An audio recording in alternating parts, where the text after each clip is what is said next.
Hello बच्चों, स्वागत है आप सभी का। हमने बच्चों लेक्चर नंबर 1 में अपना चैप्टर कंप्लीट करा था, nature and significance of management. Nature and significance of management पूरा चैप्टर हमने बच्चों वो पढ़ लिया था। ठीक है, मुझे उम्मीद है आप लोगों ने उस चैप्टर को अच्छे से रिवाइज कर लिया होगा, क्योंकि मैंने आपको बता के भेजा था अगली क्लास में, नेक्स्ट क्लास में हम इसके क्वेश्चन आंसर डिस्कस करेंगे। नेक्स्ट क्लास में हम इसके क्वेश्चन आंसर डिस्कस करेंगे, ये मैंने आपको बता के भेजा था। तो अगर किसी बच्चे ने वो चैप्टर नहीं रिवाइज किया है तो एक बार आप वो चैप्टर पढ़ लो बच्चों, क्योंकि जब क्वेश्चन आपके सामने आएगा तो आपको चैप्टर अच्छे से आना चाहिए, तभी आप आंसर कर पाएंगे। हम जो क्वेश्चन आंसर करेंगे वो केस स्टडी बेस्ड क्वेश्चन होंगे। केस स्टडी का मतलब एक कहानी होगी और उसके बेसिस पे हमें अपना आंसर देना होगा।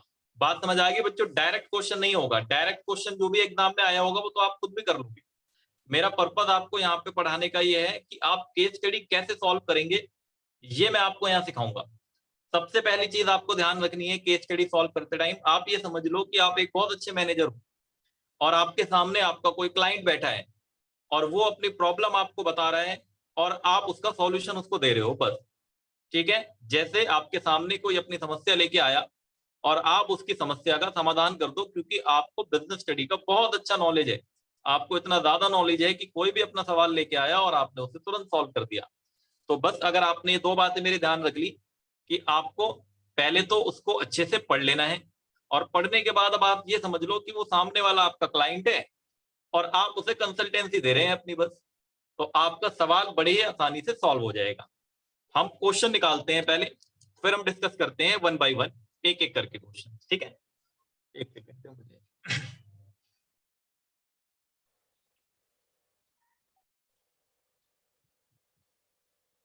हेलो बच्चों, ये रहा केस स्टडी आपके आगे। ये केस स्टडी बच्चों क्वेश्चन है यहाँ पे सिर्फ। ठीक है, आपका पहले चैप्टर के कितने क्वेश्चन है काउंट कर ले एक बार। क्वेश्चन बच्चों बहुत ज्यादा है, जितना भी मेरे से हो सकेगा मैं आपको ज्यादा से ज्यादा क्वेश्चन करा दूंगा, लेकिन मैं आपको इतना ट्रेन कर दूंगा कि आप अपने आप भी इन क्वेश्चंस को सॉल्व कर लेंगे। 42 क्वेश्चन है बच्चों, बहुत ज्यादा होते हैं ये। ठीक है, आपकी बुक में भी कहीं पे नहीं होंगे इतने क्वेश्चन, अगर आपने कोई बुक रेफर कर रखी होगी। तो ये 42 केस स्टडी है, सिर्फ क्वेश्चन है यहाँ पर। तो सर आंसर कहाँ है, क्या आंसर आप लिखवाओगे? बच्चों अगर आंसर मैं आपको लिखवाऊंगा तो टाइम मेरा बहुत ज्यादा लग जाएगा। एक मिनट, ये 42 क्वेश्चन है, अभी हम डिस्कस करते हैं एक एक करके। अगर मैं आंसर आपको लिखवाऊंगा तो मेरा टाइम बहुत ज्यादा लग जाएगा। आप मेरे साथ क्वेश्चन पढ़ेंगे, मेरे साथ आप आंसर करेंगे, और फिर हम देखेंगे उन आंसर्स को, एक बार रीड कर लेंगे और वो आपको आंसर्स आएंगे लिखे हुए। लेकिन आपको प्रैक्टिस ईमानदारी से करनी है, ऐसा नहीं है कि आंसर लिखे हुए मिल रहे हैं तो आपको उसकी आदत बना लेनी है। ठीक, मैं इनके आंसर्स वाली फाइल भी आपको दिखा देता हूँ। आंसर वाली फाइल क्यों नहीं खोली मैंने पहले, क्योंकि अगर मैं यहाँ से क्वेश्चन रीड करूंगा बच्चों तो ये आप साथ साथ इनके आंसर भी पढ़ते चले जाएंगे मेरे, है ना, इसलिए मैंने अलग से फाइल बना दी है क्वेश्चन। ठीक, फिर मुझे यहाँ पे इसको हाइड करना पड़ेगा, इसलिए तो ये क्वेश्चन आंसर फाइल है, इसमें क्वेश्चन आंसर दोनों है। ठीक, लेकिन हम यहाँ से क्वेश्चन नहीं पढ़ेंगे, हम क्वेश्चन पढ़ेंगे कहीं और से। इससे पहले मैं आपको एक चीज और दिखा देता हूँ। अगर आप लोगों ने वो चैप्टर रिवाइज नहीं करा था, मैंने कहा था आप अपनी बुक से भी पढ़ लेना बच्चों, टेक्स्ट बुक जो आपके लिए, क्योंकि टेक्स्ट बुक में बहुत ज्यादा डिटेल में दिया होगा चैप्टर, डीप नॉलेज के लिए आप वहां से पढ़ सकते हैं। मैंने जो चैप्टर आपको पढ़ाया था आंसर करने के लिए वो इनफ है। आपका एक भी आंसर ऐसा नहीं है जो उससे नहीं हो पाएगा। ठीक है, देखो कहाँ है चैप्टर हमारा, चैप्टर नंबर 1।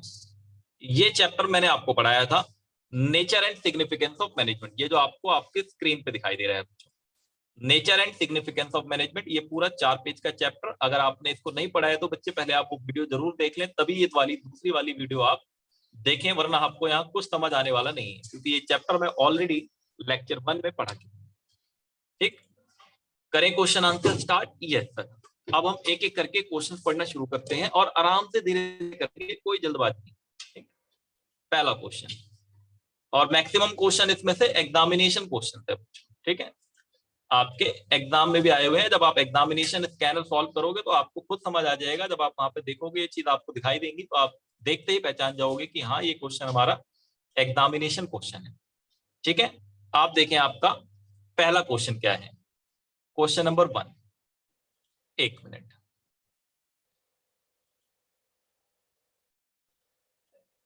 ये लो, ये फर्स्ट क्वेश्चन आपका मैंने ये हाईलाइट कर दिया, इसको पढ़ लेते हैं पहले अच्छे से।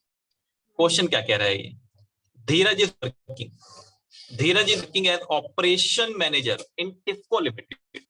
धीरज है वो ऑपरेशन मैनेजर है टिस्को लिमिटेड में। नेम द मैनेजरियल, आपसे क्या पूछा है इन्होंने? इन्होंने आपसे पूछा है name the managerial level at which he is working. कौन से मैनेजरियल लेवल पर वो वर्किंग है हमें ये बताना है। एंड स्टेट एनी 4 फंक्शन, और हमें कोई 4 फंक्शन बताने हैं। He will perform as operation manager in this company.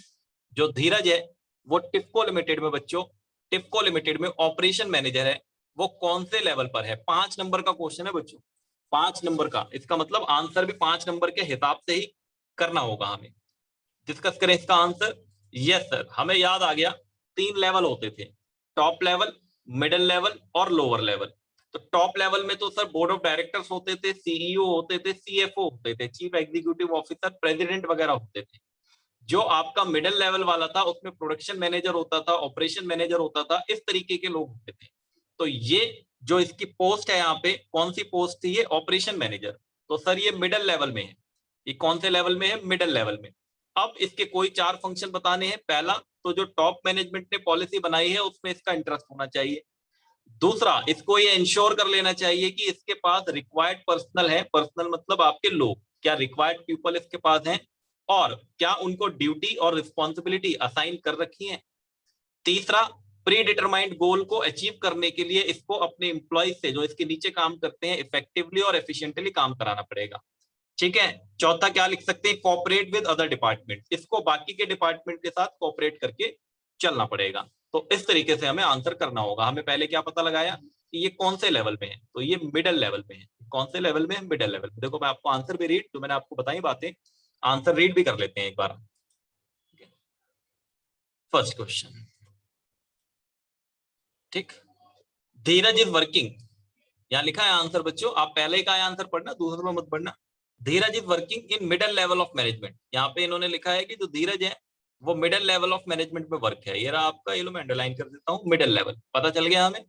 And the main task, कौन कौन से टास्क हो सकते हैं उसके? Number 1, interest the policy frame by top management. ठीक है, जो पॉलिसी टॉप मैनेजमेंट ने बनाई है उसमें उसका इंटरेस्ट होना चाहिए। Ensure that his department has the necessary personnel, मतलब लोग, पर्सनल का मतलब है एम्प्लॉय, क्या उसके पास नेसेसरी पर्सनल है, assign necessary duties and responsibilities to them. तीसरा, motivate them for higher productivity to achieve desire objective. उनको मोटिवेट करे कि ऑब्जेक्टिव को पूरा करने के लिए कैसे ज्यादा प्रोडक्टिविटी से काम कर सकते हैं। Cooperate with other department for smooth functioning of the organisation, और बाकियों के साथ वो कोऑपरेट करके चले। बच्चों आप अगर इतना लिख के आएंगे तो आपको पूरे 5 नंबर मिल जाएंगे, कोई नहीं रोक सकता आपके 5 नंबर में से एक भी काटने से। आपको ये यहाँ दिखने में छोटा लग रहा है आंसर, लेकिन आप कॉपी में लिखेंगे तो ये अच्छा खासा इसका आपका स्पेस ये लेगा, और इसकी जो वर्डिंग्स हैं वो भी आपके पूरे हो जाएंगे आंसर के, जो आपकी वर्ड लिमिट होती है उसके हिसाब से। वैसे केस स्टडी में ये वर्ड लिमिट वाला कॉन्सेप्ट नहीं होता है, टू द पॉइंट आंसर होते हैं। कुछ क्वेश्चन होंगे जिनके आंसर लंबे जाएंगे, ज्यादातर क्वेश्चनों के आंसर टू द पॉइंट आपके रहेंगे यहाँ पे। ठीक है बच्चों, पहला क्वेश्चन कंप्लीट। क्वेश्चन नंबर 2 निकालते हैं। क्वेश्चन नंबर 2,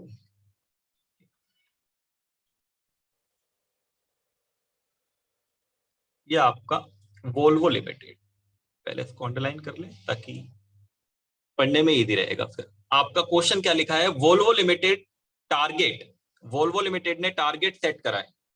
क्वेश्चन बहुत ध्यान से पढ़ना है, जो घुमा फिरा के देता है ये क्वेश्चन वैसा ही है। Volvo Limited target is to produce 10,000 shirt per month at a cost of ₹100 per shirt. उन्होंने टारगेट रखा है कि वो हर महीने 10,000 शर्ट मैन्युफैक्चर करेंगे और एक शर्ट ₹100 की कॉस्ट पे मैन्युफैक्चर करेंगे। The production manager achieve this target at a cost of ₹, achieve this target at a cost of ₹। आपका उसने ये टारगेट अचीव कर लिया कॉस्ट ऑफ ₹90 पर शर्ट। टारगेट रखा कितने का था? ₹100 पर शर्ट का, उसने ₹90 में अचीव कर लिया। यस सर, कम कॉस्ट पे काम करा। हमें पता है क्या होता है। Do you think the production manager is effective? Give one reason in support of your answer. देखो जल्दबाजी में इसका आंसर बच्चे गलत लिख के आ जाते हैं। वो गलती क्या करके आते हैं? आपसे ये पूछ रहा है क्या ये इफेक्टिव है, आप अपने दिमाग में सोच के बैठे हो कि ये एफिशिएंट है। आपने इफेक्टिव का तो सोचा ही नहीं। तो आप एक चीज ध्यान से देखो ना, क्या इसने काम टाइम पे पूरा कर दिया? बिल्कुल कर दिया, लिखा तो है उसने टास्क पूरा कर लिया। ये देखो अचीव दिस टारगेट, उसने अपने टारगेट को अचीव कर लिया। अब वो एक अलग बात है कि उसने कम कॉस्ट पे अचीव करा। तो इफेक्टिव तो है, उसने तो हमसे इफेक्टिव पूछा है। आप क्वेश्चन देखें क्या पूछा है, do you think the production manager is effective. तो हमें तो ये बताना है क्या प्रोडक्शन मैनेजर इफेक्टिव है। यस, प्रोडक्शन मैनेजर इफेक्टिव है and he is also efficient, और वो एफिशिएंट भी है। बात को ध्यान से समझें, वो इफेक्टिव भी है और एफिशिएंट भी है। समझ आ गया। इफेक्टिव क्यों है, क्योंकि उसने अपना काम टाइम पे पूरा कर लिया है। और एफिशिएंट भी क्यों है, एफिशिएंट पूछा नहीं है लेकिन फिर भी हम बता देंगे उससे कि वो एफिशिएंट भी है क्योंकि उसने 100 की जगह 90 रुपए में वो काम पूरा कर लिया है। तो क्वेश्चन ध्यान से समझना है, कभी आप नो लिख के आ दो इफेक्टिव नहीं है, ऐसा कुछ नहीं है। वो एफिशिएंट है, ये बात सच है, लेकिन वो इफेक्टिव भी है क्योंकि उसने टारगेट को पूरा कर लिया है। टारगेट पूरा करते ही टाइम पर वो इफेक्टिवनेस कहलाता है। हमने पढ़ा था इफेक्टिव और एफिशिएंसी का कॉन्सेप्ट। आंसर रीड करें इसका। यस सर, आ जाओ वोल्वो लिमिटेड वाले आंसर। एक लाइन का आंसर है, ये रहा आपका। Yes yes the production manager is effective. क्या लिखा है आपका, yes the production manager is effective because he has completed the task and achieve the goal of producing 10,000 shirt. He is efficient also, आगे क्या लिखा है, he is efficient also as he is achieve this target at a lower cost. वो efficient भी है, हमसे पूछा नहीं है एफिशिएंट, लेकिन फिर भी हमने बता दिया कि वो एफिशिएंट भी है क्योंकि उसने कम कॉस्ट पे टारगेट पूरा कर लिया है। ठीक है बच्चे, क्वेश्चन नंबर 3 पे आए। ठीक सर, क्वेश्चन 3 पे आते हैं, यहां से नहीं पढ़ेंगे वरना ये आंसर आपको मिल जाएंगे इधर। हाँ, question 3, Yash limited.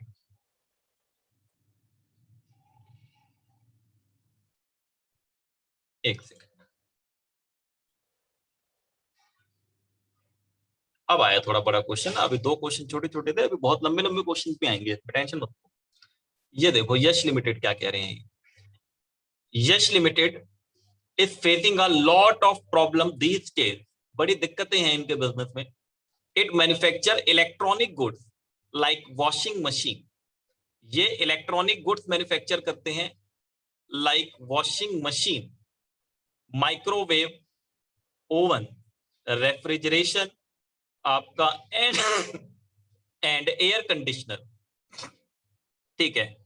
The company's margin are under pressure and profits are decline. थोड़ा सा एक लाइन मिसिंग है यहाँ पे, आप इस लाइन को आगे रीड मत करें, आप ये समझ ले, margin are under pressure and the profits are decline. Profit घट रहे हैं एंड मार्केटिंग डिपार्टमेंट, यहां से कहानी शुरू होती है। यहां से कहानी शुरू होती है, ये लो मैं अंडरलाइन कर देता हूं। Marketing department blame production department. ओहो, आरोप लगा दिया इसने प्रोडक्शन डिपार्टमेंट पर।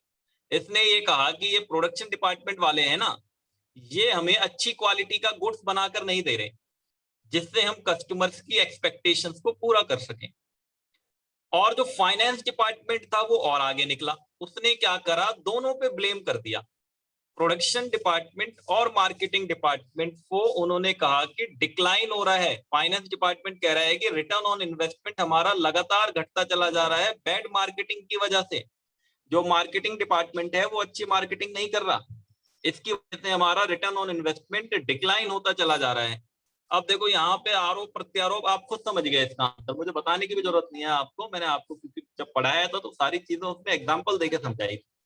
यहाँ पे क्या हो रहा है, आरोप लगाया जा रहा है। मार्केटिंग डिपार्टमेंट प्रोडक्शन डिपार्टमेंट पे आरोप लगा रहा है, बता दें इसे।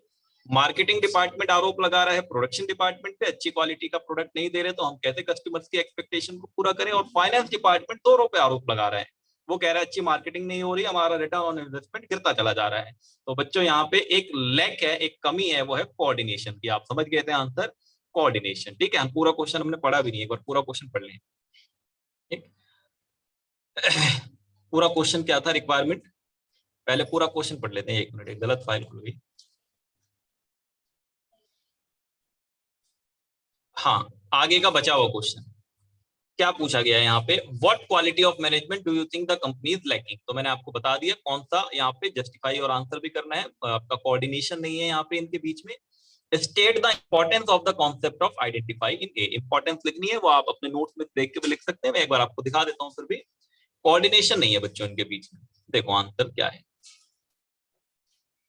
तो आपको इंपॉर्टेंस पूछने के 2 तरीके हो सकते थे, या तो वो डायरेक्ट पूछ लेता आपको कि कोऑर्डिनेशन डिफाइन करो, इंपॉर्टेंस बताओ, ऐसे ही आते थे पहले जमाने में क्वेश्चन, लेकिन अब ऐसे कहानी बना के पूछ लिया। बात वही है, ठीक है ना, ऐसा घबराना नहीं है केस स्टडी से किसी को। यहाँ देखो कोऑर्डिनेशन क्या है आपका। कोऑर्डिनेशन आपका answer, because production marketing and finance department efforts are not coordinated, क्योंकि इनके जो एफर्ट्स हैं वो एक ऑर्गेनाइजेशनल ऑब्जेक्टिव की तरफ नहीं है coordinate. As a result the company's profit and market share are decline, जिसकी वजह से कंपनी का प्रॉफिट और मार्केट शेयर घट रहा है। इंपॉर्टेंस है बच्चे, अच्छा ये कितने नंबर का क्वेश्चन है? ये 5 नंबर का क्वेश्चन है। तो अगर ये 1 मिनट, ये कुछ ज्यादा ही हो गया यहाँ पे, ये 5 नंबर का क्वेश्चन है, या राइट में लिखा हुआ है 5 नंबर का। आपको ये जो इंपॉर्टेंस लिखी हुई है आपको इन्हें एक्सप्लेन भी करके लिखना होगा। Growth insight, functional differentiation and specialisation, इसको आप बस एक्सप्लेन कर लेना बच्चों। इंपॉर्टेंस आपको आपकी बुक से कहीं से मिल जाएंगी। मैं एक बार अपने नोट्स में देख लेता हूँ क्या यहाँ पे इंपॉर्टेंस थी हमारे पास या नहीं। कोऑर्डिनेशन, ये रहा कोऑर्डिनेशन, ये रहा, ठीक है ना। ये आपका, ये सारे जो लिखे हुए हैं आपके कोऑर्डिनेशन एसेंस, यहाँ पे ABCD करके, यही आपके इंपॉर्टेंस हैं। तो आप यहाँ पे इनका ये इस तरीके से इंपॉर्टेंस आप लिख सकते हैं, ठीक है। तो कोऑर्डिनेशन का इंपॉर्टेंस या तो आप अपनी बुक से लिख लेना बच्चों, बट इनको एक्सप्लेन जरूर कर लेना। ये जो पॉइंट्स हैं आपके इंपॉर्टेंस के, ये एक्सप्लेनेशन आपको करनी पड़ेगी एग्जाम में, ठीक है। तो ये शॉर्ट में यहाँ पे लिख दिया है सिर्फ कि ये आपके इंपॉर्टेंस हो सकते हैं। हम अगले क्वेश्चन पे आ जाते हैं, क्योंकि हमें ज्यादा से ज्यादा क्वेश्चन कर लेने हैं। टोटल 42 है। अगर हम 10 भी करेंगे एक क्लास में तो भी हमारी 4 क्लास लग जाएगी, लेकिन सारे मैं नहीं कराऊंगा आपसे। चलो क्वेश्चन नंबर 4 पे आ जाएं। Yes sir, question number 4, fourth question. ये इसके ऊपर वाटर मार्क आ गया है, क्वेश्चन दिख रहा है आपको अच्छे से, या इस क्वेश्चन को हम यहां से पढ़ लेते हैं।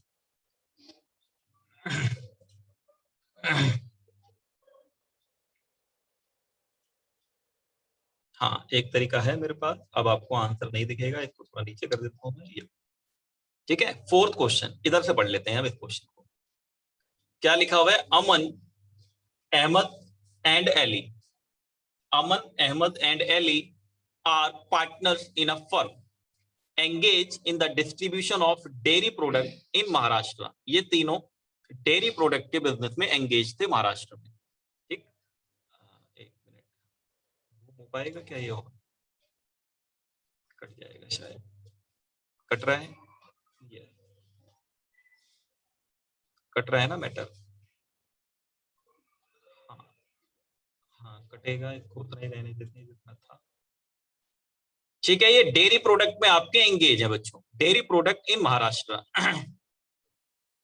Aman is a holder of senior secondary school certificate from Central Board of Secondary Education। Question number 4 पढ़ रहा हूँ बच्चों, क्वेश्चन नंबर 4, ठीक है। ये कर्सर आपको साथ में दिख रहा होगा मेरा। Central Board of Secondary Education से उसने आपका पास आउट किया हुआ है वो business study as one of his elective subject, मतलब उसके पास बिजनेस स्टडी का सब्जेक्ट था। इसका मतलब बिजनेस स्टडी का ज्ञान होगा उसे थोड़ा बहुत। Ahmed had done his post graduation in history, और जो अहमद है उसने अपना पीजी पोस्ट ग्रेजुएशन हिस्ट्री में किया हुआ है। एंड जो एली है आपका आपका वो डेयरी काम करता है, उसने कोई आपकी क्वालिफिकेशन यहाँ पे उसकी नहीं दी हुई है।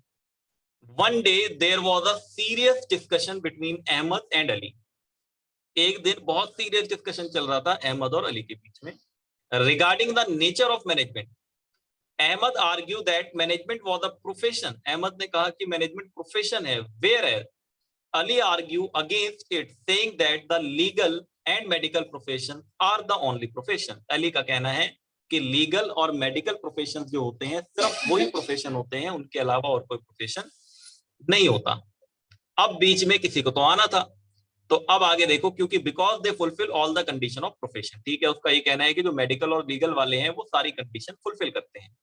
अमन on the basis of his knowledge of business study, क्योंकि उसने बिजनेस स्टडी का इलेक्टिव सब्जेक्ट अपने पास रखा हुआ था, explain the nature of management as a profession. वो प्रोफेशन आपका मैनेजमेंट एज अ प्रोफेशन, मतलब मैनेजमेंट प्रोफेशन है, वो ये समझाना चाहता है, और वो समझाता है अहमद और अली को। हमें ये बताना है explain how Aman would have satisfied both Ahmad and Ali. अब इसको हटा दो, क्वेश्चन की कहानी एक बार फिर से आप समझ लो।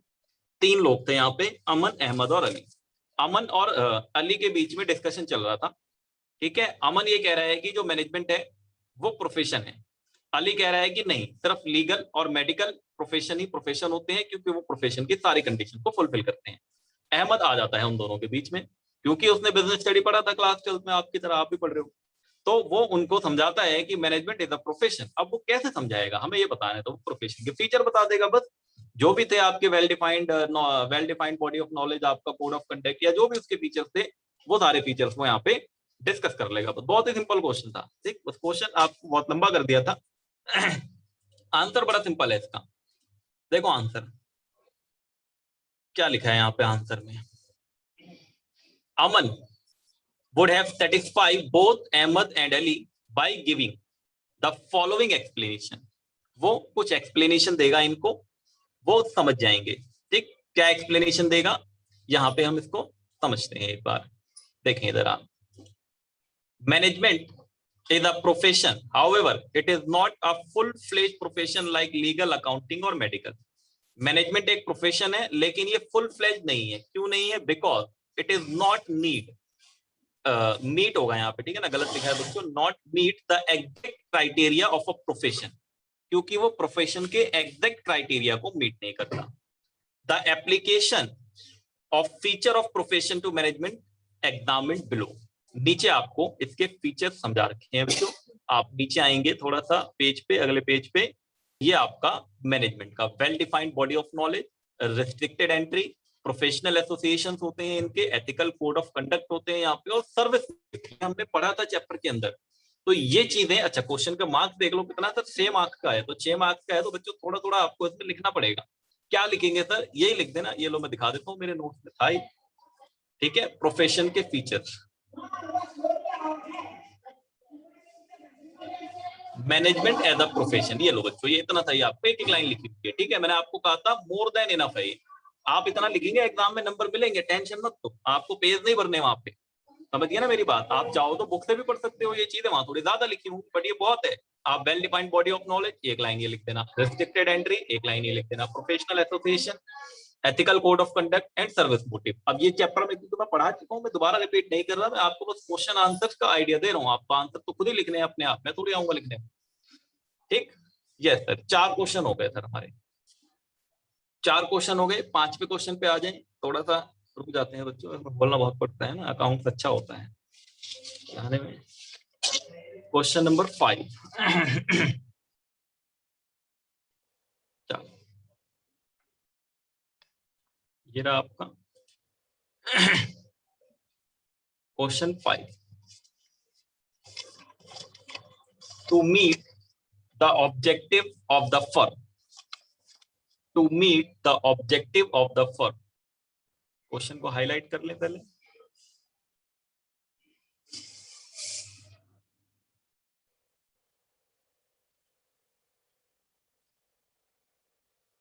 फिफ्थ क्वेश्चन की बात हो रही है, 1 मार्क्स का है, ज्यादा बड़ा आंसर भी नहीं होगा। To meet the objective of the firm, the management of Bhavya limited offer employment to physically challenge person. ध्यान से देखना है बच्चों क्वेश्चन ना, ये बनाने वाले बड़े चालाक हैं। ये वो करते हैं जो इनको पता होता है, आपके दिमाग में जो आंसर, गलत आंसर, वो निकलवाने की कोशिश करते हैं ये आपसे। यहाँ देखो ये कह रहे हैं to meet the objective of the firm, firm के ऑब्जेक्टिव को पूरा करने के लिए the management of Bhavya limited offer employment to physically challenge person. Identify the organisational objective, इस लाइन को पकड़ लो। Identify the organisational objective. इन्होंने आपसे ऑर्गेनाइजेशनल ऑब्जेक्टिव पूछा है बच्चों।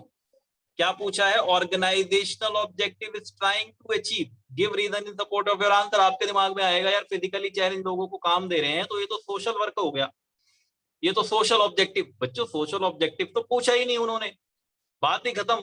ऑर्गेनाइजेशनल में तो 3 होते थे हमारे, ठीक है ना। ऑर्गेनाइजेशनल में 3 होते थे, सर्वाइवल, प्रॉफिट एंड ग्रोथ, ये 3 होते थे ऑर्गेनाइजेशनल। आपके दिमाग में आ रहा होगा सोशल लिख देते हैं फटाफट से, जल्दी से नंबर मिल जाएगा। नहीं मिलेगा नंबर, कट जाएगा उल्टा नंबर। बात समझ आई? ठीक है, मैं आपकी बात मान रहा हूं कि वो फिजिकली चैलेंज पर्सन को एम्प्लॉयमेंट दे रहे हैं, तो ये तो समाज का सोशल वर्क होता है बच्चों, ये सामाजिक कार्य होता है। लेकिन यहाँ पे नहीं है, क्योंकि यहाँ ऑर्गेनाइजेशनल ऑब्जेक्टिव पूछा है, तो उनका ऑर्गेनाइजेशनल ऑब्जेक्टिव है ग्रोथ, क्योंकि यहाँ पे नंबर ऑफ एम्प्लॉय इंक्रीज हो रहे हैं। हमने पढ़ा था ग्रोथ कब होती है? जब हमारी नंबर ऑफ ब्रांच बढ़ जाए, हमारे कंपनी में काम करने वाले नंबर ऑफ एम्प्लॉय बढ़ जाए, हमारी सेल्स टर्नओवर बढ़ जाए। तो यहाँ पे नए एम्प्लॉय को लाने का मतलब नंबर ऑफ एम्प्लॉयज बढ़ रहे हैं, तो ऑब्जेक्टिव जो फुलफिल हो रहा है वो है ग्रोथ। 1 नंबर का क्वेश्चन था, तो आंसर भी 1 नंबर के हिसाब से ही है। देखें आंसर, क्वेश्चन नंबर 5 ये रहा आंसर बच्चों। ये लो, growth since the number of employ is increasing it leads to increase in production and hence growth of the company. तो नंबर ऑफ एम्प्लॉय बढ़ेंगे, कंपनी का प्रोडक्शन बढ़ेगा और उसकी ग्रोथ भी बढ़ जाएगी, उसकी ग्रोथ भी बढ़ जाएगी। ठीक है, नेक्स्ट क्वेश्चन पे आते हैं।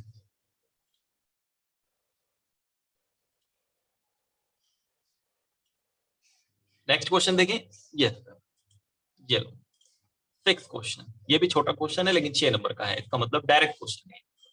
क्वेश्चन छोटा है बट मार्क्स इसके 6 हैं। तो क्वेश्चन ऐसे पढ़ लेते हैं, Bay limited want to modify the existing product CD player in the market due to decreasing sale. जो बे लिमिटेड है वो सीडी प्लेयर को मॉडिफाई करना चाहते हैं क्योंकि उसकी सेल्स डिक्रीज हो रही है। What decision step should each level of management take, give effort to this decision. बच्चों ये डायरेक्ट क्वेश्चन है, डायरेक्ट आंसर है। ये कह रहे हैं कि कौन कौन से लेवल के लोग क्या क्या डिसीजन लेंगे। टॉप लेवल वाले क्या लेंगे, टॉप लेवल का काम होता है, बता दें थोड़ी देर के लिए। टॉप लेवल वालों का काम क्या होता है कि पॉलिसी और प्लान बनाना। वो पॉलिसी बनाएंगे, वो प्लान बनाएंगे। और फिर मिडिल लेवल वालों का काम क्या होता है, रिसोर्सेज को अरेंज करना, रिसोर्सेज को ठीक से यूटिलाइज करना, ऑप्टिमम यूटिलाइजेशन और लोगों से काम निकलवाना। ये होता है मिडिल लेवल वालों का काम। मतलब जो टॉप लेवल ने पॉलिसी बनाई है उसको ठीक से फॉर्मुलेट करवाना, ये मिडिल लेवल वालों का काम होता है। ठीक है, और फिर जो आपका ऑपरेशनल लेवल या सुपरवाइजरी लेवल होता है उसका मतलब होता है कि राइट डायरेक्शन में काम करना। तो ये 3 अलग अलग लेवल हैं, इनके काम पूछे हैं। मतलब एक कंपनी है वो सीडी जो है आपकी सीडी बनाती है, सीडी की जगह मान लो डीवीडी बनाएगी। अब तो सीडी बनाती है, वो मॉडिफाई करना चाहते हैं इसको क्योंकि सेल्स लगातार डिक्रीज होती चली जा रही है। तो वो उसको कैसे मॉडिफाई कर सकते हैं, उसमें अलग अलग क्या फंक्शन परफॉर्म होंगे, तो अलग अलग हिसाब से इसका आंसर होगा। बच्चों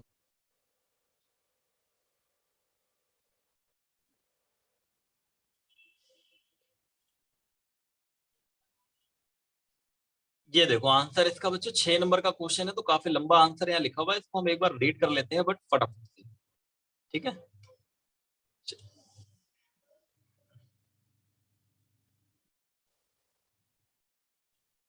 the company wants to modify its existing product CD player in the market because of today's dynamic business environment। क्योंकि बिजनेस का जो एनवायरमेंट है वो डायनेमिक है, चेंज होता रहता है। For this each level of management must divide it's task. इनको अपने टास्क को डिवाइड करना पड़ेगा। फंक्शंस ऑफ टॉप मैनेजमेंट का क्या है, दे मस्ट प्लान आपका the technique of modification modernisation of the product. इनको क्या करना पड़ेगा, प्लान बनाना पड़ेगा और वो टेक्निक इनको ढूंढनी पड़ेगी जो मॉडिफिकेशन और मॉडर्नाइजेशन के लिए यूज होगी। ठीक है, आगे दे में plan to manufacture DVD player और blu ray player etcetera to modernise the product. वो इसकी जगह पे डीवीडी प्लेयर या ब्लू रॉ प्लेयर भी यूज कर सकते हैं। क्लियर। दूसरा काम क्या होगा इनका, they must organise and assemble necessary resources and coordinate the effort of all the department। ये resources को organize करेंगे और आप coordination बिठाएंगे सभी डिपार्टमेंट के बीच में मॉडर्नाइजेशन के लिए। ये तो टॉप लेवल का काम हो गया। मिडिल लेवल का काम क्या है, they must implement the plan laid down by the top management in their respective department और डिवीजन। टॉप लेवल ने जो प्लान बना के दिए हैं उनको अपने डिपार्टमेंट में लागू करवाना, ये काम मिडिल लेवल का होगा। And they must interpret the plan and policy to their subordinate. और वो इंटरप्रेट करेंगे वो प्लान एंड पॉलिसी अपने सबऑर्डिनेट को। ये मिडिल लेवल का काम होता है, जो मैनेजर्स होते हैं इसमें ज्यादातर। फिर आपका functions of operational and supervisor management, तो नीचे के लोग होंगे आपके, they must assign the task to work force. तो ये जितने मतलब अब क्या होता है बच्चों, जो सबसे टॉप मिडिल और लोअर लेवल वाला होता है ना, इसका मतलब ये नहीं यहाँ पे आपके कर्मचारी होते हैं, ये सुपरवाइजर्स हैं, ये लोगों से काम कराते हैं। कंपनी में आपकी सुपरवाइजर्स की जॉब है, इसका मतलब आपको वर्क फोर्स से काम कराना है।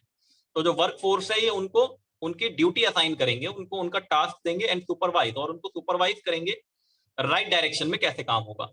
And they must maintain the quality of work and reduce the wastage by improving the motivation and आपका लॉयल्टी ऑफ वर्कर्स। और वो आपके वर्कर्स को मोटिवेट करते रहेंगे टाइम टू टाइम ताकि उनसे अच्छे से काम निकलवाया जा सके। क्लियर, ये क्वेश्चन नंबर 6 हमारा कंप्लीट है। क्वेश्चन नंबर 7 एक बार हम पढ़ते हैं फिर आते हैं इधर।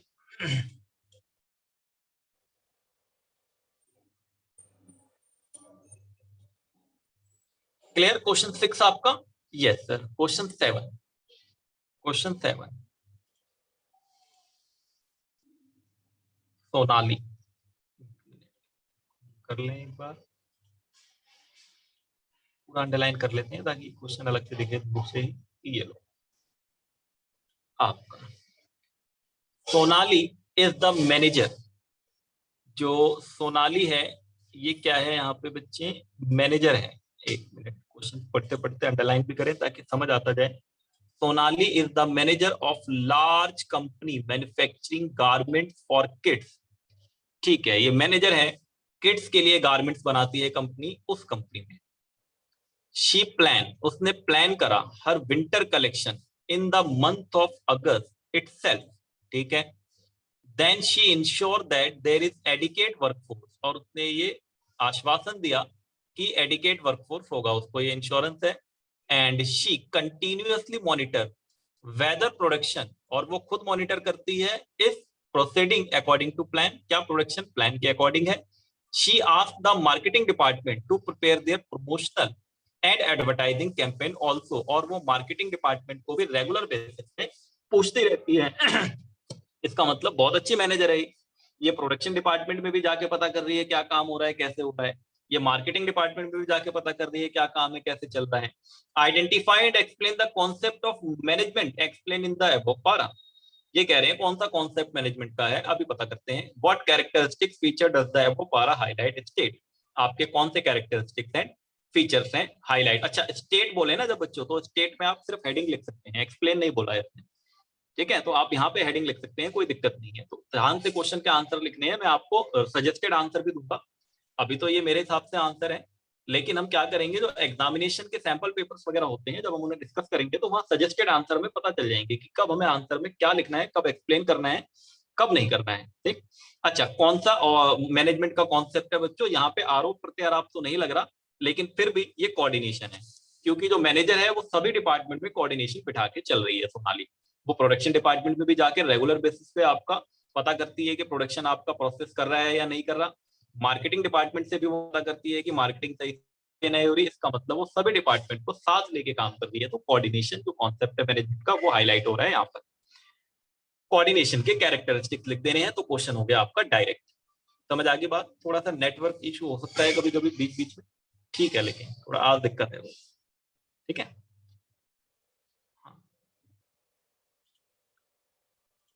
पढ़े आंसर। यस, तो क्वेश्चन नंबर 7 कोऑर्डिनेशन आपका आंसर है इसका ये।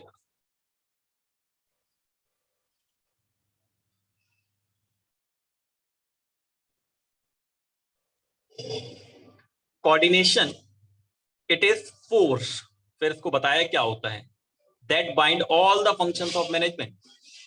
It is the common thread that run through all activities such as purchase, production, sale, finance, etc. to ensure continuity in working of the organization।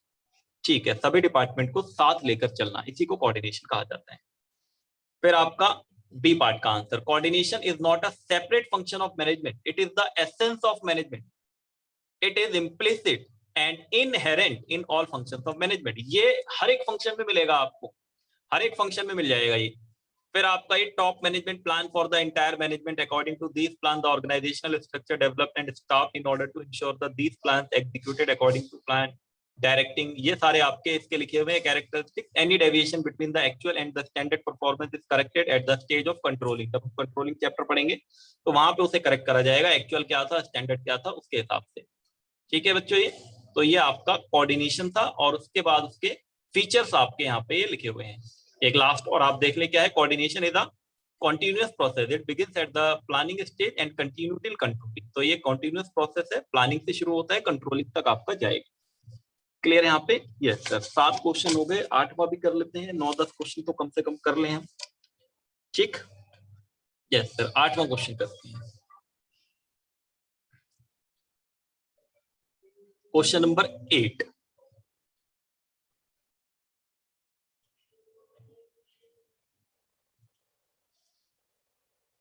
क्या है question 8 में? Question थोड़ा सा length इसकी बड़ी है, बट उतनी बड़ी नहीं है, टेंशन मत लो, इससे बड़े बड़े क्वेश्चन भी हमारे पास हैं आगे।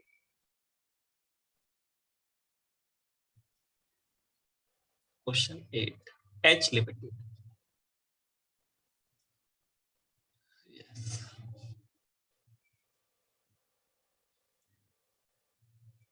H Limited is a company producing IT services। IT service produce करती है company. The company's profits are enough for the survival and growth, profit उनका बहुत है सर्वाइवल और ग्रोथ के लिए, ठीक है। The management of the company believes that a satisfied employ create a satisfied customer, company का मानना है कि अगर एम्प्लॉय सेटिस्फाइड है तो वो कस्टमर को भी सेटिस्फाई कर लेगा। हु इन टर्न, और जिसकी वजह से प्रॉफिट्स क्रिएट होंगे, that lead to satisfied share holder, और जब प्रॉफिट ज्यादा होंगे तो कंपनी के शेयर होल्डर जिन्होंने कंपनी में पैसा लगा रखा है वो भी सेटिस्फाइड होंगे। बहुत बढ़िया। तो इट पे कॉम्पिटेटिव सैलरी एंड पर्क, तो वो अपने एम्प्लॉय को कॉम्पिटेटिव सैलरी एंड पर्क्स का मतलब होता है बच्चों पर्क विद इट, मतलब काइंड में, जैसे घर दे दिया, गाड़ी दे दी, ये सब, ठीक है। तो it's all employ, all the employ are happy working in the organisation, वो सब बहुत खुश है because of personal growth and development, क्योंकि उनका पर्सनल ग्रोथ हो रहा है, डेवलपमेंट हो रहा है, ठीक। The company has a strong sense of social responsibility, और कंपनी की सोशल रिस्पॉन्सिबिलिटी की सेंस बहुत बढ़िया है। It has set up an engineering college in which 1/3 of the students are girl, उन्होंने एक इंजीनियरिंग कॉलेज सेटअप कर रखा है जहां पे 1/3 गर्ल्स हैं। To whom the company give 50% scholarship, जिनको 50% तक की स्कॉलरशिप दी जाती है। In the management of H limited fulfilling its objective, ये इनकी जगह ना एस होगा बच्चों, ठीक है, ये इन जो लिखा हुआ है, is the management of H limited fulfilling its objective, क्या वो अपने ऑब्जेक्टिव फुलफिल कर रहे हैं? जस्टिफाई और आंसर बाय गिविंग रीजन, सारे तो ऑब्जेक्टिव फुलफिल हो गए यहाँ। ऑर्गेनाइजेशनल भी हो गया आपका, सर्वाइवल ग्रोथ प्रॉफिट, सोशल भी हो गया आपका, सोशल कौन सा है? गर्ल्स के लिए कॉलेज खोला हुआ है, सोशल ऑब्जेक्टिव हो गया, पर्सनल ऑब्जेक्टिव भी पूरा हो रहा है एम्प्लॉय का, साफ साफ दिखाई दे रहा है सब कुछ। तो इतना समझने की जरूरत क्या थी, कुछ भी नहीं समझना है इसमें हमें अलग से। बात समझ आई मेरी? सारे ऑब्जेक्टिव तो पूरे होते हुए दिखाई देंगे आपको। कंपनी के पास इनफ प्रॉफिट है जिससे वो सर्वाइव और ग्रोथ कर सके, तो इसका मतलब उनका ऑर्गेनाइजेशनल ऑब्जेक्टिव भी पूरा हो गया। फिर उसके बाद एम्प्लॉय भी खुश है वहां पे, ठीक है, उनको अच्छी सैलरी मिल रही है तो उनका पर्सनल ऑब्जेक्टिव भी पूरा हो गया। एक एम्प्लॉय क्या चाहता है? उसको अच्छी सैलरी मिले, परक्विजिट मिले, और क्या चाहिए उससे। और सोशल ऑब्जेक्टिव भी पूरा हो गया, उन्होंने कॉलेज खोला हुआ है जहाँ पे गर्ल्स को 50% तक का स्कॉलरशिप और 1/3 सीट भी रिजर्व कर रखी है, ठीक। तो सारे ऑब्जेक्टिव यहाँ फुलफिल हो रहे हैं। क्वेश्चन नंबर 8 का आंसर एक बार पढ़ लेते हैं। अच्छा, पूछा क्या था एक बार फिर से पूरा क्वेश्चन देख लें। हाँ ठीक है, रीजन के साथ देना है आपका। Yes, the management of H limited fulfilling all objective organisational social and personal, organisational social personal, ये तीनों आप बच्चों एक्सप्लेन कर देना, जो मेरा नोट था वहां पे लिखा हुआ है इनके बारे में, ठीक है। कहाँ पे लिखा है सर, एक बार दिखा दो। ये लो, चैप्टर 1 जो मैंने लास्ट क्लास में पढ़ाया था, ऑब्जेक्टिव वाला टॉपिक, ये ऑब्जेक्टिव कितना था आपका है, ठीक है। तो ये आपके रीजन में चला जाएगा। अच्छा, उन्होंने ना हाईलाइट करने के लिए नहीं बोला, एक क्वेश्चन मैं और कराऊंगा आपको आगे, जब ऑब्जेक्टिव्स को हाईलाइट करना होगा, मतलब आपको ढूंढ ढूंढ के उनको नीचे लिखना होगा। जैसे अगर हमें यहाँ पे उस 12 में से ऑब्जेक्टिव ढूंढने होते, तो जो एम्प्लॉय खुश हैं और उनको अच्छी सैलरी मिल रही है वो हो गया आपका पर्सनल ऑब्जेक्टिव। जो गर्ल्स के लिए कॉलेज खुला है वो वाली लाइन उठा के लिख दोगे, वो हो जाएगा आपका सोशल ऑब्जेक्टिव। और जो सर्वाइवल के लिए, ग्रोथ के लिए अच्छा प्रॉफिट है, वो हो जाएगा आपका ऑर्गेनाइजेशनल ऑब्जेक्टिव। तो वहां से वो लाइन उठा उठा के हमें फिर आंसर पे लिखने पे ऐसा क्वेश्चन आगे आएगा, ठीक है क्वेश्चन ऐसा हमारे। क्वेश्चन नंबर 8 भी हो गया बच्चे। क्वेश्चन 9, 9th क्वेश्चन, मुझे लग रहा है 9th क्वेश्चन आपका ये क्वेश्चन बड़ा है, 2 पेज पे है बच्चों, आधा इधर आधा इधर, कोई बात नहीं।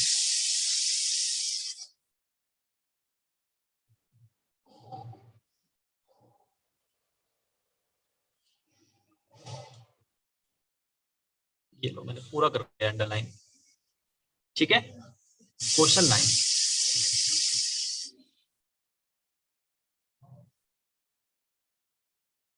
Govinda limited is a highly reputed company, बहुत रेप्यूटेड कंपनी है। Different function are perform by different individual in this company, अलग अलग फंक्शन अलग अलग इंडिविजुअल के थ्रू परफॉर्म किए जाते हैं।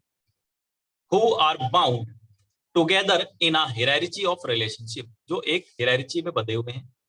Every individual in the hierarchy is responsible for successful completion of a particular task. एक एक इंडिविजुअल पर्सन उसके लिए रिस्पॉन्सिबल है। मिस्टर आपका Guranga is responsible for the welfare and survival of the organisation, एक नाम यहाँ पे इन्होंने यूज करा है, जो गुरंगा है वो वेलफेयर और सर्वाइवल के लिए रिस्पॉन्सिबल है। He formulates overall organizational goal and strategies for their achievement, वो आपके ऑर्गेनाइजेशनल गोल और स्ट्रेटेजीज के लिए फॉर्मुलेशन करते हैं पॉलिसी।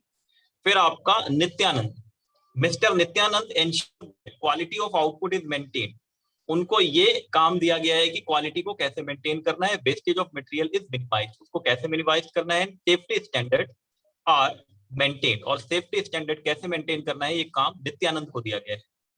फिर आगे है mister Sanatan, assign necessary duties and responsibilities to personal and motivate them, उनको ये बोला गया है कि जो भी यहाँ के पर्सनल हैं, आगे एम्प्लॉय हैं, उनको मोटिवेट कैसे करना है कि वो अपने ऑब्जेक्टिव को अचीव कर सके। At what level of management mister Guranga, वाह बढ़िया क्वेश्चन था ये, मिस्टर गुरंगा कौन से लेवल पर है, मिस्टर नित्यानंद कौन से लेवल पर है, और मिस्टर सनातन कौन से लेवल पर है, जस्टिफाई योर आंसर। आपका क्वेश्चन बहुत ही बढ़िया क्वेश्चन है ये, 3 नंबर में है। आपको ये बताना है ये तीनों लोग कौन कौन से लेवल पे हैं और जस्टिफिकेशन भी देना है। आपको क्वेश्चन पढ़ते ही बच्चे समझ आ गया होगा, जो मिस्टर गुरंगा है उनका काम है प्लान और पॉलिसी बनाना, उनका काम है प्लान और पॉलिसी बनाना, तो वो टॉप लेवल पर है। नित्यानंद जो है आपके वो मिडिल लेवल पर हैं, क्योंकि उनको ये देखना है कि रिसोर्सेस कैसे यूटिलाइज होंगे ऑप्टिमम, और उनका वेस्टेज कैसे होगा, मतलब वो आपके मैनेजर लेवल पर हैं। और फिर उसके बाद जो उसके नीचे हैं उनको मोटिवेट करना है वर्क फोर्स को, तो वो सुपरवाइजर लेवल पे हो गए। तो जो सबसे लास्ट में जिनका नाम क्या था, सनातन, वो आपके लोअर लेवल पर है। बहुत ही बढ़िया क्वेश्चन था। तो आप देखें आंसर, आप तीनों के लेवल बता देंगे और जस्टिफाई भी करना है आंसर को, तो एक एक लाइन का इन्होंने जस्टिफिकेशन दिया होगा। ये रहा आंसर आपका, ये आपका। हाँ, एक मिनट पढ़ लें आंसर यहां से। यस, ये लो, मिस्टर गुरंगा आपका is working at the top level of management, top level पे वर्किंग है। जस्टिफिकेशन क्या है, he is responsible for the welfare and survival of the organisation, क्योंकि वो ऑर्गेनाइजेशन के वेलफेयर और सर्वाइवल के लिए रिस्पॉन्सिबल है, मतलब उसी पे टिके है पूरा organisation. He formulate overall organisational goal and strategy for their achievement, जो गोल्स और पॉलिसी है वो फॉर्मुलेट कौन कर रहा है, मिस्टर गुरंगा, तो ये टॉप लेवल पे हो गए। उसके बाद mister Nityanand is working at the lower level of management. एक मिनट, ये थोड़ा ऊपर नीचे हो गया क्या,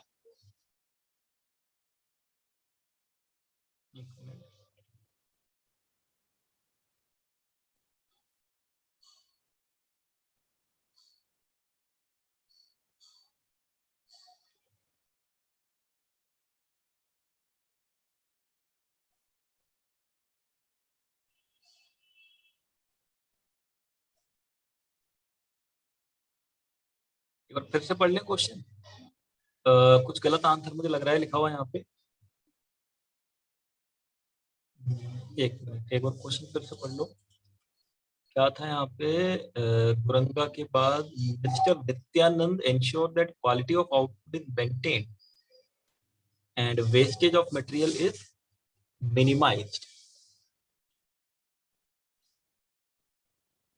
हाँ ठीक है बच्चों, ठीक है, हमने थोड़ा ध्यान नहीं दिया इस क्वेश्चन में आपका। ठीक है, ये बच्चों जो नित्यानंद है ना, हाँ, ये मिडल लोअर लेवल का काम होता है, आउटपुट को मेंटेन करना और वेस्टेज ऑफ मटेरियल को मिनिमाइज करना, तो सेफ्टी स्टैंडर्ड आपका मेंटेन हो सके। ये लोअर लेवल पे, नित्यानंद आपके लोअर लेवल पे हैं। आप एक बार फिर से मैं आंसर आपको रीड करा देता हूँ, एक मिनट, ये ले, नित्यानंद आपके लोअर लेवल पे हैं। ये mister Nityanand is working in the lower level of management. आपका justification, he ensure that quality of output maintain, wastage of material minimised and safety standard are maintain, क्योंकि इसका काम होता है लोअर लेवल का काम होता है। ठीक, मिडिल लेवल का काम होता है ड्यूटी असाइन करना, कि वो अपने ड्यूटीज और रिस्पॉन्सिबिलिटीज को अपने पर्सनल को असाइन करे और उन्हें मोटिवेट करे ऑब्जेक्टिव को पूरा करने के लिए। तो काम और ड्यूटी जो असाइन करी जाती है वो मैनेजर्स असाइन करते हैं अपने नीचे वाले लेवल को। ठीक है, आप चाहो तो एक बार यहाँ से भी मैं आपको यहाँ रेफर कर देता हूँ। हमने ये जब लेवल पढ़ा था, शायद हमने इसको जल्दीबाजी में छोड़ दिया होगा, लास्ट क्लास में ये लेवल ऑफ मैनेजमेंट हमने डिस्कस किया था। इसमें अगर ज्यादा नहीं दिया है तो आप अपनी बुक से एक बार इसको रेफर कर सकते हैं। लेवल क्या क्या काम है, अच्छा इसमें काम नहीं दिए हुए थे ना इनके, इसीलिए यहाँ पे कौन कौन है वो दिया हुआ है, कौन सी एक्टिविटी है, फ्रेमिंग, पॉलिसी, फॉर्मुलेशन। ठीक है, मिडल वाले का काम आप देखेंगे तो क्या लिखा हुआ है इसमें, manager main task interpret policy of the top management, ensure availability of resources and implement policy, coordinate all activity, ensure availability of necessary personal. ठीक है, ये लाइन लिखी हुई है आपकी, ये रहा आपका। ड्यूटी असाइन करना काम होता है मिडिल लेवल वाले का, तो ये जो आपका लास्ट वाला था वो आपका मिडिल में होगा। लोअर वाले का काम क्या है आपका, ये रहा आपका, इंश्योर एक्चुअल इंप्लीमेंटेशन। ठीक है, डिसिप्लिन मेंटेन करना है एंड रिसोर्सेज का वेस्टेज ना हो, ये बातें ध्यान रखना, ये काम होता है आपका लोअर लेवल वाले का। तो ये आंसर ठीक है, बिल्कुल आंसर गलत नहीं है जो हमने पढ़ा, ये आंसर ठीक है। आपका जो गुरंगा है वो टॉप लेवल पे है, नित्यानंद लोअर लेवल पे है और सनातन मिडिल लेवल पे है। ठीक है, एक क्वेश्चन हम और कर लेते हैं बच्चों, लास्ट क्वेश्चन, इसके बाद हम अपनी क्लास बंद कर देंगे। ठीक है, 10 क्वेश्चन हो जाएंगे हमारे, फिर अगले क्लास में मिलेंगे हम। क्वेश्चन नंबर 10 कहां गए question? Question number 10,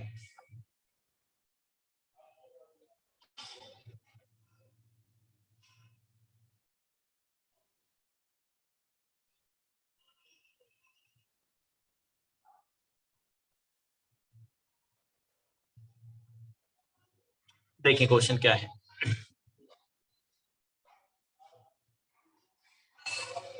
The management of Vrinda Limited, the management of Vrinda Limited strongly believe that members of an organization should work towards fulfilling the common organizational goal, fulfilling the common organizational goal. ठीक है, this required teamwork and integration of efforts of all individual. ठीक है, उसके लिए हमें जरूरी है कि काम इंटीग्रेट करके हो, सारे एफर्ट्स एक जगह पे इंटीग्रेट हो, department and specialist.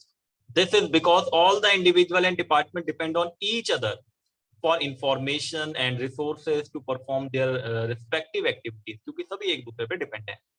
Manager need to reconcile difference in approach, timing, effort or interest. At the same time, it should enable all its members to grow and develop. Thus, there is a need harmonise individual goal and organisational goal. हमें जरूरी है individual और organisational goal को harmonise. Identify the concept of management discuss. आप समझ गए होंगे बच्चे कौन सा कंसेप्ट है सर? कोऑर्डिनेशन। कोऑर्डिनेशन जरूरी होता है, सारे लोग जब मिलकर काम करते हैं एक साथ तो वो कोऑर्डिनेशन होता है। State any 3 features of this concept. Feature आप लिख देना, हमने पहले भी डिस्कस किए थे। Identify and explain the characteristics of management which is reflected from the above पारा। ठीक है, तो ये आपका सी पार्ट आपका है। Management is a group activity. एक कैरेक्टरिस्टिक्स भी इसके अंदर है, management is a group activity, क्योंकि यहाँ पे सारा ग्रुप में काम हो रहा है तो ये ग्रुप एक्टिविटी होता है, मतलब एक साथ काम होता है, इंडिविजुअली आप काम नहीं कर सकते। 3 अलग अलग क्वेश्चन है बच्चे, 2 अलग अलग टॉपिक से, 3 अलग अलग क्वेश्चन पूछे 2 अलग अलग टॉपिक से। एक तो कोऑर्डिनेशन के पहले 2 पार्ट है और तीसरा वाला कैरेक्टरिस्टिक्स पूछा है मैनेजमेंट के। मैनेजमेंट के काफी सारे कैरेक्टरिस्टिक्स है, गोल ओरिएंटेड प्रोसेस था आपका, ग्रुप एक्टिविटी था, ठीक है, इंटेंजिबल फोर्स था आपका, तो उसमें ग्रुप एक्टिविटी वाला एक कैरेक्टरिस्टिक इसमें फिट है आपका। तो आप इसका आंसर देखेंगे जब क्वेश्चन 10, पहले पार्ट का तो कोऑर्डिनेशन हो गया, ठीक है। दूसरे पार्ट का features, coordination integrate group effort bye unifying diverse interest, coordination ensure unity of action, coordination is a continuous process. ठीक है, कितने पूछे थे? स्टेट एनी 3, तो स्टेट एनी 3 मतलब कोई 3 आपको यहाँ लिख देने थे। एंड लास्ट में पूछा identify and explain the characteristic. Last part में पूछा था आइडेंटिफाई करना है कैरेक्टरिस्टिक फ्रॉम द अबव पारा, तो ये आइडेंटिफाई हो गया group activity. An organisation is a group of different individual who work together will team spirit and coordination to achieve the goal. ये लाइन कहाँ लिखी थी? ये लाइन यहाँ लिखी थी। दिस रिक्वायर, ये रहा, this require team work and integration of efforts of all individuals. तो इसका मतलब management is a group activity. Clear है बच्चे? Management is a group activity. ठीक है, इतना ही रहने दें या और करें एक आध क्वेश्चन? कितना टाइम हो गया? ज्यादा लंबी क्लास होगी तो आप लोग इसको देख नहीं पाओगे, तो इतना ही रहने देते हैं। ठीक है ना, 10 क्वेश्चन किए हैं अभी हमने, टोटल 42 हैं। मैं 3-4 क्लास लूंगा इसकी, जितने हो पाएंगे उतने हम करेंगे, फिर हम सेकंड चैप्टर पे आ जाएंगे। ठीक है, और हाँ, खत्म होते ही टेस्ट भी होगा, ध्यान। चलो तब तक के लिए टाटा बाय बाय।